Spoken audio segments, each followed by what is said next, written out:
E aí, pessoal, vamos então dar continuidade a esse tema que é bem extenso, como vocês puderam ver. Faltam só alguns detalhezinhos para a gente terminar direito do advogado. Olha só, eu trouxe algumas observações e algumas nós já comentamos, como por exemplo, o artigo 7º, parágrafo 3º, diz que o advogado somente poderá ser preso em flagrante por motivo do exercício da profissão, em caso de crime inafiançável, observado o disposto no inciso 4º do artigo 7º, que a gente já leu. Observação 2. Artigo 7º, parágrafo 4º do Estatuto.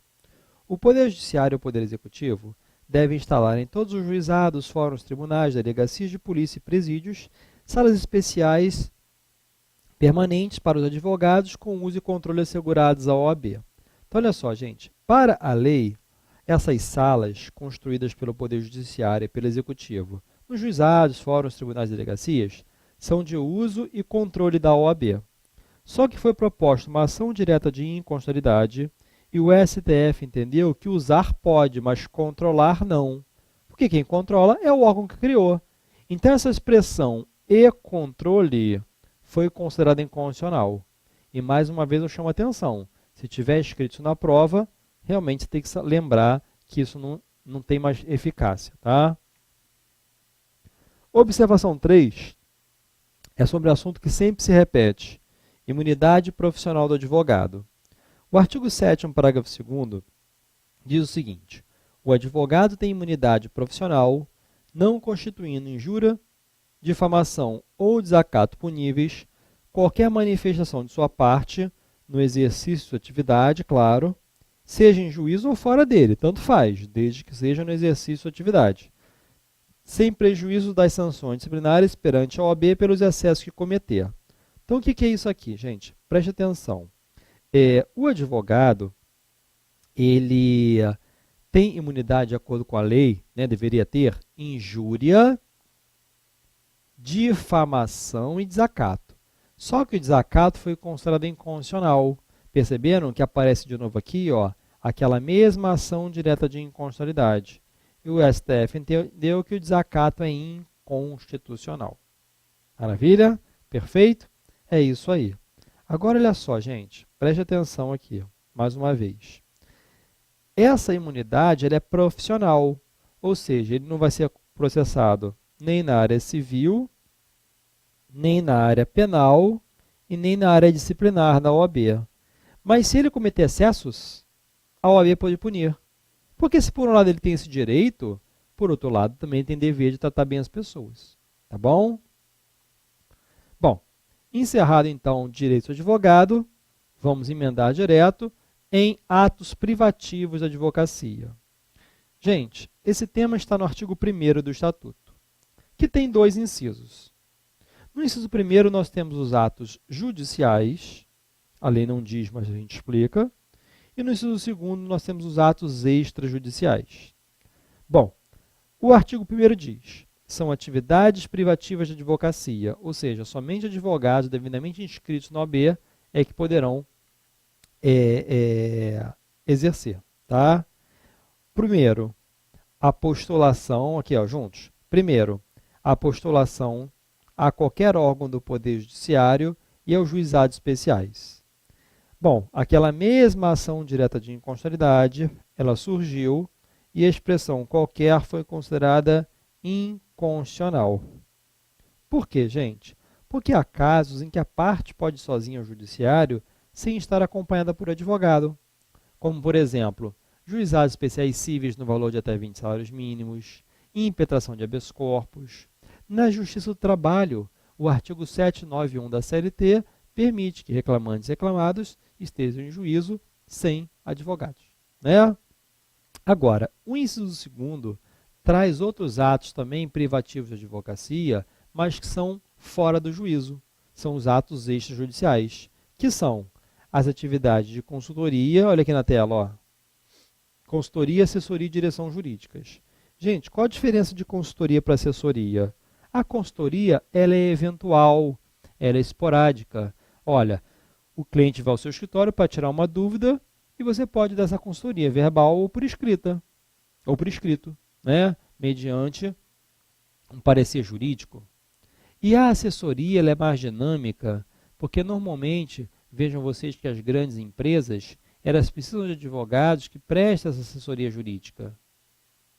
E a todo momento, a empresa está perguntando lá para o advogado, né, os funcionários da empresa, qual o caminho a seguir, o que eu faço, aconteceu isso, um produto quebrou, o cliente reclamou de alguma coisa, analisa esse contrato, teve um assalto na loja, o que eu faço? Liga para o 90, vai para a delegacia. Ou seja, o advogado fica assessorando aquela empresa. E a direção jurídica quer dizer que, para ser diretor jurídico de uma empresa, tem que ser advogado. Aí uma vez perguntaram em prova se o cargo de gerência jurídica era também um cargo privativo de advogado. E aí? Não está escrito aqui, mas está no artigo 7º do Regulamento Geral. E também é privativo de advogado. É porque tem empresa que eles chamam de gerente jurídico e tem empresa que eles chamam de diretor jurídico. Tá bom? Bom, daqui, pessoal, eu parto agora para os atos dos estagiários. Olha aqui. O artigo 29 do Regulamento Geral diz que os atos de advocacia previstos no artigo 1º do Estatuto, que a gente acabou de ler, podem ser subscritos por estagiário inscrito na OAB, em conjunto com o advogado ou defensor público. Muito bem. Agora, olha o parágrafo 1º. O estagiário inscrito na OAB pode praticar isoladamente, sozinho, os seguintes atos, sob a responsabilidade do advogado. Então, o estagiário pode sozinho, gente, retirar e devolver autos em cartório, assinando a respectiva carga, o livro-tombo. 2. Obter junto aos escrivães e chefes de secretarias certidões de peças ou autos de processos em curso ou findos. 3. Assinar petições de juntada de documentos a processos judiciais ou administrativos. Perfeito? Parágrafo 2º complementa. Isso poderia ser o inciso 4º, gente. Poderia ter sido o inciso 4º, mas resolveram botar no parágrafo 2º. Para o exercício de atos extrajudiciais, o estagiário pode comparecer isoladamente quando receber autorização ou subestabelecimento do advogado. Olha, gente, realmente na prática, a gente não vê isso acontecendo. Mas para sua prova, letra de lei. Tá legal? É isso aí. Bom, atos nulos. Gente, o artigo 4º e o parágrafo único do Estatuto, eles trazem 5 grupos de pessoas que, caso venham a praticar qualquer ato privativo da advocacia, os atos são nulos. Tá? Quais são esses 5 grupos? Venham comigo. Artigo 4º. São nulos os atos praticados são nulos os atos privativos de advogado praticados por pessoa não inscrita na OAB, sem prejuízo das sanções civis, penais e administrativas. Então, o primeiro grupo é o grupo das pessoas não inscritas na OAB. Tá? Depois, o parágrafo único vem dizendo: são também nulos os atos praticados por advogado impedido,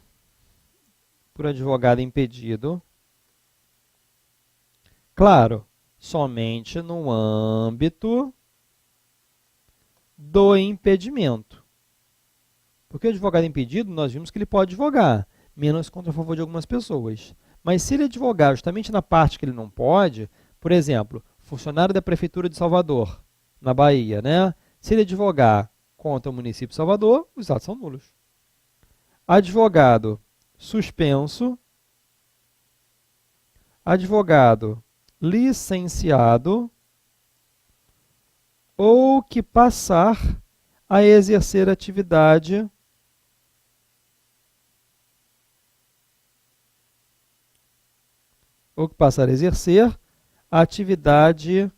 incompatível com a advocacia. Claro, gente. O advogado suspenso não pode advogar. Se advogar, os atos são nulos. O mesmo que tiver de licença. Gente, suspensão é uma punição. Não se confunde com licença, que é um afastamento naqueles casos do artigo 12 que nós vimos. Agora, olha só, tem advogados que passam a exercer atividade compatível, mas não vão pedir o cancelamento e não vão pedir licença. Não interessa.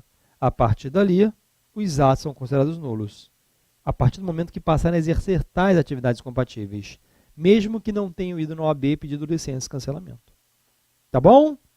Enfim, pessoal, veja que nós estamos avançando, estamos passando aqui realmente pelos pontos que vocês precisam para acertar as 10 questões. Tá legal? Próximo, infrações e sanções disciplinares. Minha gente, esse também é um assunto muito relevante, tratado nos artigos 34 ao 41 do Estatuto. Então, vejam aqui comigo, gente.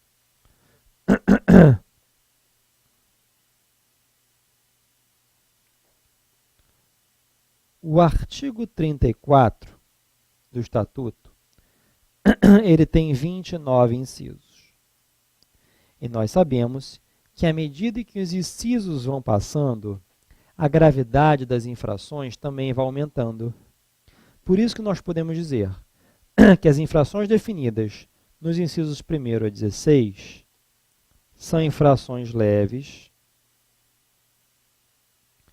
do 17 ao 25 são infrações graves, e do 26 ao 28 são infrações gravíssimas. Tá? O 29 é leve também. Deixaram por último porque é uma infração típica do estagiário. Praticar o estagiário ato excedente de sua habilitação. Bom, essas infrações leves, graves e gravíssimas, elas são punidas com as seguintes sanções: censura, suspensão, exclusão e multa. Tá?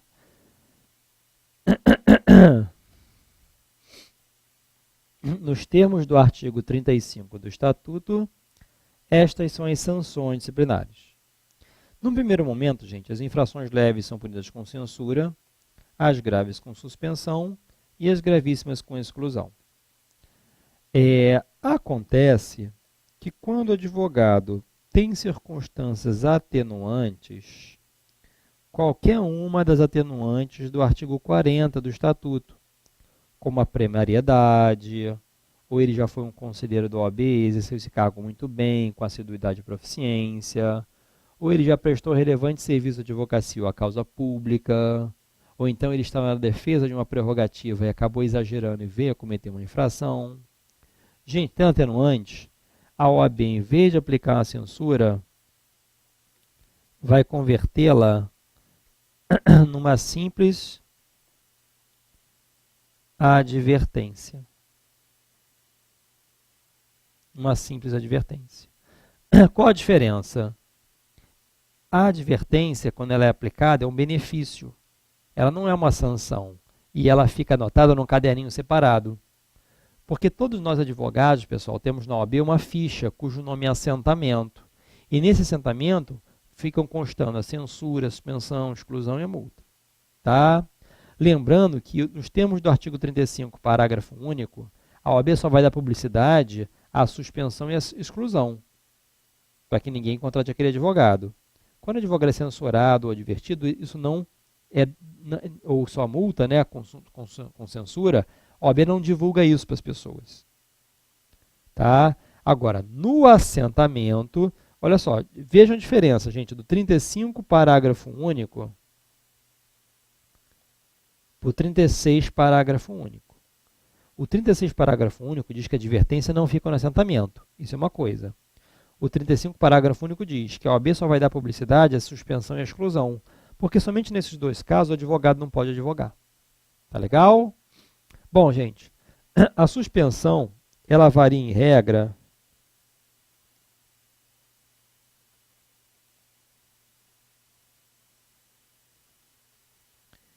de 30 dias a 12 meses. Mas tem 3 casos, que são aqueles do artigo 37, parágrafos 2º e 3º, em que o advogado pode ficar suspenso por prazo maior que 12 meses. Na verdade, nesses casos aqui, gente, a suspensão vai ficar em aberto, porque vai depender do advogado. Aí ele pode ficar suspenso 2 meses, 3 meses, 5 meses, 2 anos, 3 anos, depende do advogado. Quando? Quando o advogado deixar de pagar a OAB, quando o advogado deixar de pagar a OAB, ele vai ficar suspenso até pagar a OAB. Quando o advogado deixar de prestar contas ao cliente, vai ficar suspenso até prestar contas ao cliente.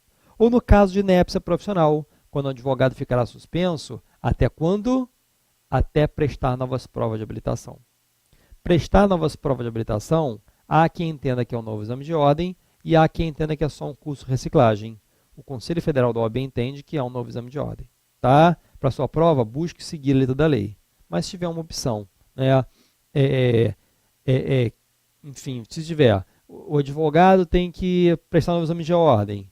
Ou, letra B, nunca mais poderá advogar. Claro que não. Terá que pagar a multa de 100 mil reais. Claro que não. Tem que passar em 10 exames de ordem seguidos. Claro que não. Aí, por exclusão, você marca o novo exame de ordem. Mas se puderem, se tiver letra de lei, marque letra da lei. Tá? Até prestar novas provas de habilitação. As infrações gravíssimas são punidas com exclusão, e a exclusão realmente tem, culmina com cancelamento. Mas pode voltar, vamos ver já já, depois de uma reabilitação. A multa, gente, é o que a gente chama de sanção acessória. Por quê? Porque ela não é principal como as outras. Quando ela é aplicada, ela vem acompanhando uma censura, uma suspensão, sempre que houver circunstâncias agravantes. E ela varia de 1 a 10 anuidades. Tá? Uma anuidade é o seu décuplo. Cuidado que na prova eles podem botar aqui em salário mínimo, tá? Não tem nada de salário mínimo. Bom, gente, o artigo 34, ele tem aqui, ó, seus 29 incisos, tá? Todos aqui são importantes que vocês leiam, claro, né? Agora, olha só, existe um macete para você não precisar decorar isso tudo. Aquele macetezinho que nós vamos revisar, que com 7 letras você vai acertar qualquer questão que vier na prova sobre esse assunto. Olha lá. Se a infração tiver dinheiro ou FRIC,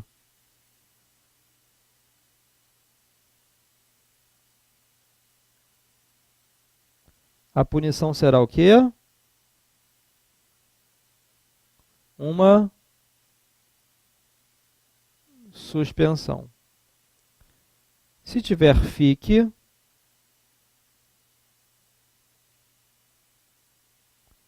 vai ser uma exclusão.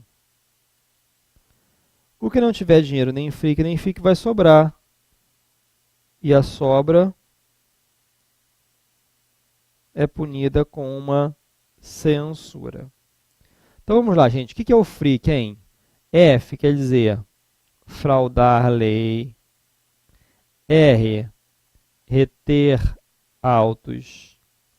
I, inépcia profissional. E letra C, conduta incompatível. Depois, o FIC, falsa prova de requisito, ou seja, falsificar qualquer um dos requisitos do artigo 8º do Estatuto. Claro que vai ser excluído. Letra I, inidoneidade moral. E letra C, crime infamante. Certo? Bom, gente, preste atenção aqui, ó. Se na prova eles perguntarem, o advogado solicitou 10 mil reais ao cliente para dar para a polícia. E aí, tem dinheiro, gente? Suspensão.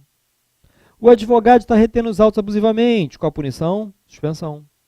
O advogado está constantemente embriagado. Isso é uma conduta incompatível. Qual a punição? Suspensão. O advogado está praticando atos com o objetivo de fraudar a lei. Qual a punição? Suspensão. Agora, se perguntarem, o advogado praticou um crime infamante? Exclusão. O advogado se tornou idôneo moralmente? Exclusão. O advogado falsificou um diploma na época que foi se inscrever no OAB e descobriu-se o falso. Gente, falsa prova de requisito, exclusão. Mas se perguntarem, o advogado violou o código de ética? Está escrito aqui, ó. Se não estiver escrito lá, é sobra a censura. O advogado violou o segredo profissional? Está escrito ali, violar segredo profissional? Se não estiver escrito, gente, não inventa não. É censura. Tá? Uma vez um aluno falou que violar segredo profissional era suspensão. Por quê? Porque violar segredo profissional é crime, então está violando o Código Penal, consequentemente está fraudando a lei. Nossa, gente, que viagem! É tão fácil. Aliás, é o que eu sempre digo, gente, esse macete é tão fácil que se você pensar, você até erra. Não pensa, não. Está escrito ali, ó, violar segredo profissional? Olha lá para a tela. Não está escrito violar segredo profissional, sobra censura. Ou então, o advogado deturpou a lei para enganar o juiz. Está escrito deturpar a lei? Não. Está escrito fraudar a lei, suspensão. Deturpar a lei não está escrito, sobra censura. Tá legal? Agora, olha só, existe uma exceção a esse macete, não é? Tem uma exceção. Qual que é, hein? Gente, se tiver dinheiro, normalmente é suspensão. Mas tem um caso que vai ter dinheiro e vai ser censura. Por isso é uma exceção. É o caso do artigo 34, inciso 3º do Estatuto, que é o seguinte: agenciar causas mediante participação nos honorários a receber. Ou seja, advogado que pega comissão, dá comissão, né, para quem ficar indicando causas para ele. Tem dinheiro, mas é censura excepcionalmente. Agora, além do frique-fique, nós temos que entender as promoções da OAB. Quais são as promoções da OAB, gente? Troque 2 censuras por uma suspensão e troque 3 suspensões por uma exclusão. Na verdade, a lei diz que a reincidência gera uma suspensão. Como assim, gente? Imagine a seguinte situação. O advogado sofreu uma censura. Pode continuar advogando. Se depois ele sofrer mais uma infração, cometer mais uma infração leve, que seria passível de censura, não vai ser censura não, porque na hora ele vai trocar por uma suspensão. Na segunda, a OAB já troca. Agora, na terceira suspensão, na verdade, ele já troca essa terceira por uma exclusão. Só que exclui o advogado, gente. É uma coisa tão grave que para excluir tem que ter o voto de 2/3 de todos os membros do conselho competente. Como eu tinha falado para vocês lá no primeiro bloco. Tá? Agora, olha só. Pode ser que o advogado sofra uma suspensão. Então, ele vai ficar de castigo sem advogar. Quando ele voltar a advogar, se ele cometer uma nova infração que seria passível de censura, não vai ser censura não, porque ele é reincidente e vai ser outra suspensão. Tá legal? Agora, olha só, será que isso fica para sempre no assentamento do escrito? É o que nós vamos ver aqui agora, gente. É a questão da reabilitação.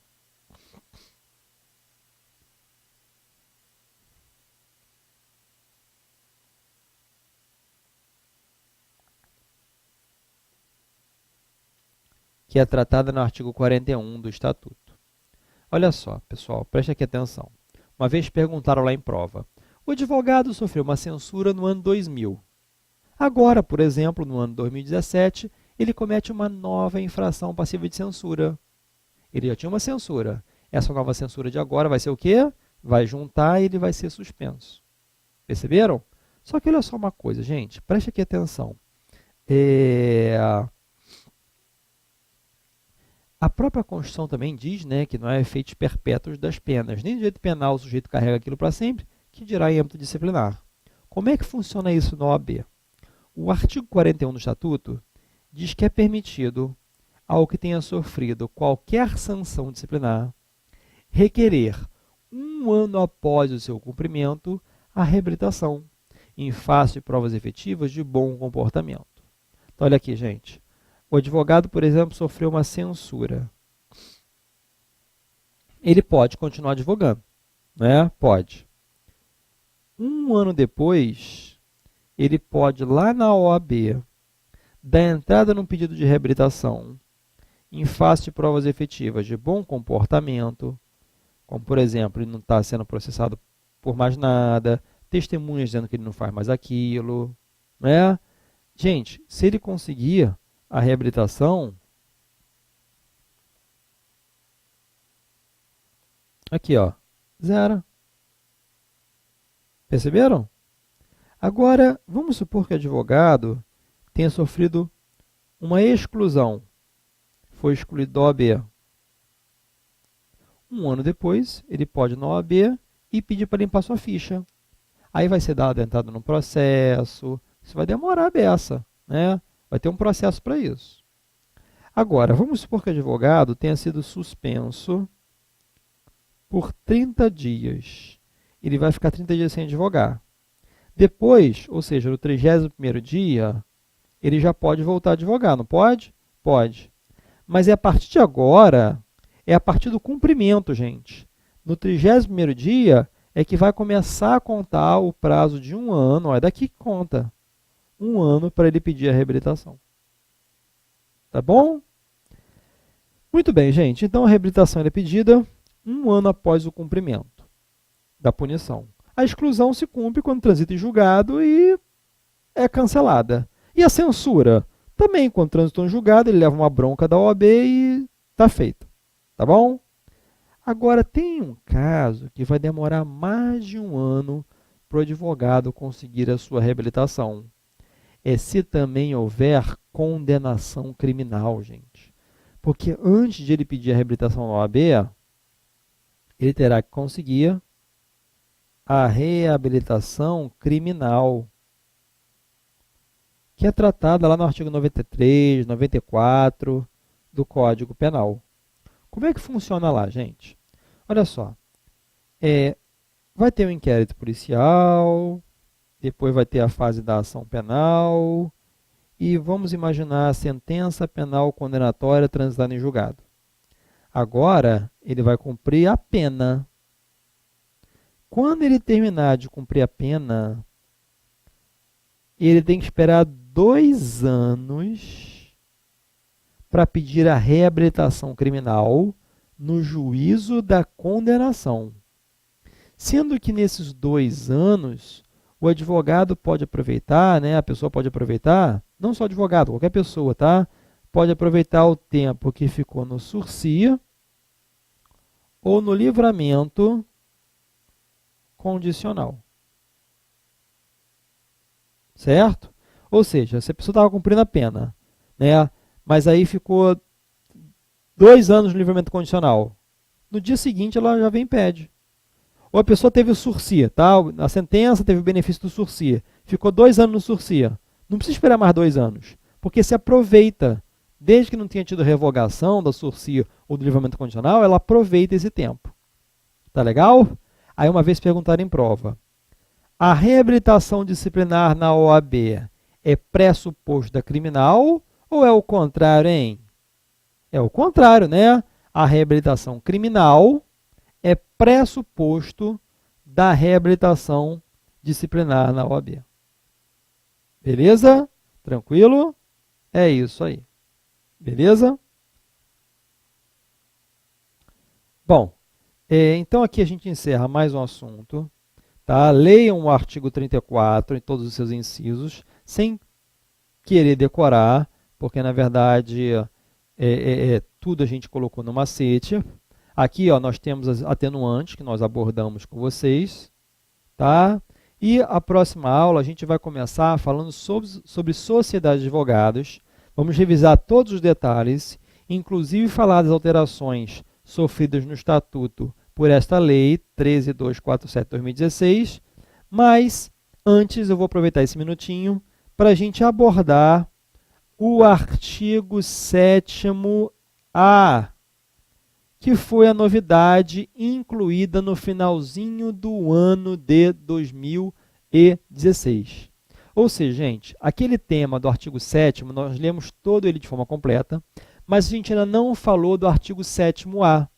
Esse artigo 7º-A, gente, ele traz direitos para a advogada gestante, a advogada lactante, a advogada que deu à luz. Então, olha só, gente, são direitos que essas advogadas têm de, por exemplo, quando forem fazer audiência, tem direito a criança ficar na creche, a advogada tem direito a ficar, a ter vaga no fórum.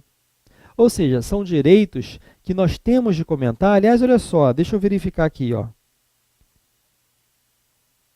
Eu vou deixar anexado aqui para vocês, esse material completo vai ficar na área do aluno, tá? Mas só para a gente poder verificar, deixa eu localizar aqui para vocês. Estamos no limite do bloco, mas ainda podemos falar, né? Olha aqui uma coisa. Deixa eu comentar aqui com vocês. E olha, mais uma coisa, hein? Eu estou achando que isso vai cair na prova, hein? Por isso que eu deixei o finalzinho para a aula, tá? O finalzinho para a nossa aula. Olha aqui, gente. Vou ler com vocês aqui com a maior atenção. São direitos do advogado gestante. Vai cair na sua prova, hein? Entrada em tribunais sem ser submetida a detectores de metais e aparelhos de raio-x. Reserva de vaga em garagens nos fóruns dos tribunais. Advogada lactante, adotante ou que der à luz. Acesso à creche onde houver ou a local adequado ao atendimento das necessidades do bebê. 3. A advogada gestante, lactante, adotante ou que der à luz. Preferência na ordem das sustentações orais e das audiências a serem realizadas a cada dia, mediante comprovação da sua condição. O que eles podem te pedir em prova é se precisa ou não dessa comprovação. Claro que precisa, tá? Gente, eu estou achando que isso vai cair na sua prova, hein? Preste atenção. Depois, 4. Adotante ou que der à luz, suspensão de prazos processuais quando for a única patrona da causa, desde que haja notificação por escrito ao cliente. Perceberam? Parágrafo 1º. Os direitos previstos à advogada gestante ou lactante aplicam-se enquanto durar, respectivamente, o estado gravídico ou o período de amamentação. Parágrafo 2º. Os direitos assegurados nos incisos 2 e 3 deste artigo, advogada adotante ou que der à luz, serão concedidos pelo prazo previsto na CLT. Não é isso? É o prazo da licença gestante. E o parágrafo 3º. O direito assegurado ao inciso 4º deste artigo, advogado adotante ou que der à luz, será concedido pelo prazo previsto no parágrafo 6º do artigo 303 do Código de Processo Civil. Então, vejam que aqui eles fazem menção à CLT e também ao artigo 313, parágrafo 6º do CPC. Maravilha? Gente, vamos juntos, Sociedade de Advogados, na próxima aula.